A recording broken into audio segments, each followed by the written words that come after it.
Teman-teman, pernahkah kalian bertanya-tanya, bagaimana kita mengukur kesejahteraan suatu negara? Atau mengapa ada perbedaan mencolok antara si kaya dan si miskin? Nah, di video ini, kita akan membahas tentang pendapatan nasional dan kesenjangan ekonomi. Dua hal penting yang menggambarkan kondisi ekonomi suatu bangsa.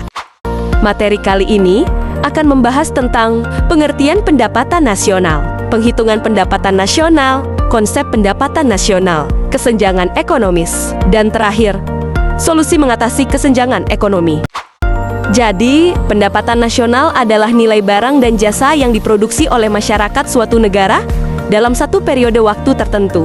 Dengan kata lain, pendapatan nasional adalah nilai bersih dari semua kegiatan ekonomi suatu negara selama kurun waktu 1 tahun, yang diukur menggunakan satuan mata uang tertentu. Nah, pendapatan nasional sering disebut juga dengan output nasional atau pengeluaran nasional.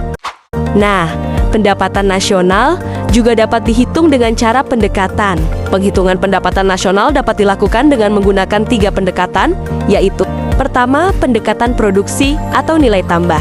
Dengan menggunakan metode produksi, pendapatan nasional dihitung dengan menjumlahkan nilai tambah atau value added dari seluruh faktor produksi selama satu periode tertentu. Penghitungan pendapatan nasional dengan pendekatan produksi dapat dihitung dengan rumus ini. Kedua, pendekatan pengeluaran.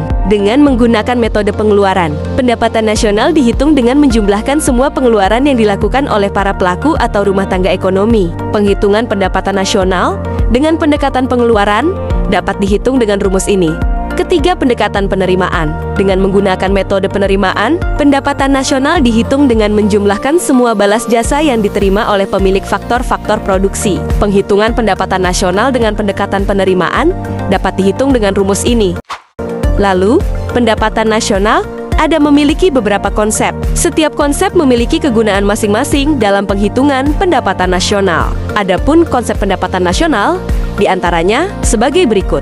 Ada produk domestik bruto atau gross domestic product atau PDB atau GDP. Lalu, produk nasional bruto atau gross national product atau PNB atau GNP. Ada juga produk nasional neto atau net national product atau PNN atau NNP.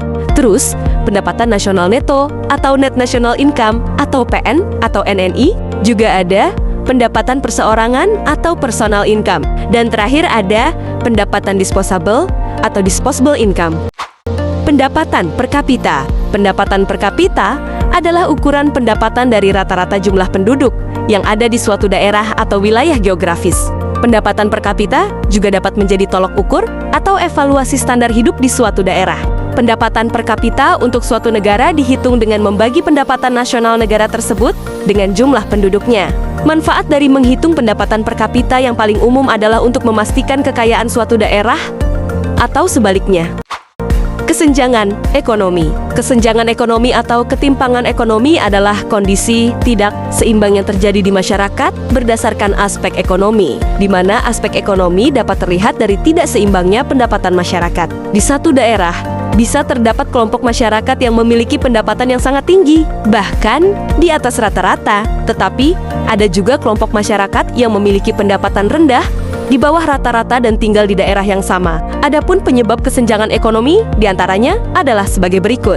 Pertama, kondisi demografi yang tidak baik. Kedua, kondisi pendidikan yang buruk. Ketiga, pendapatan yang tidak merata. Keempat, pembangunan dan infrastruktur yang tidak merata. Kelima, kurangnya lapangan pekerjaan.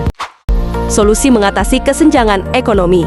Mengatasi kesenjangan ekonomi bukan hanya menjadi tanggung jawab pemerintah, melainkan tanggung jawab seluruh lapisan masyarakat. Oleh karenanya, dibutuhkan sinergi dan kerjasama antara masyarakat dan pemerintah. Adapun solusi yang dapat dilakukan untuk mengatasi kesenjangan ekonomi antara lain sebagai berikut. Pertama, meningkat pendidikan yang merata, baik dari segi kualitas dan infrastrukturnya. Kedua, pembangunan infrastruktur yang merata. Ketiga, pemberian subsidi yang tepat sasaran kepada masyarakat.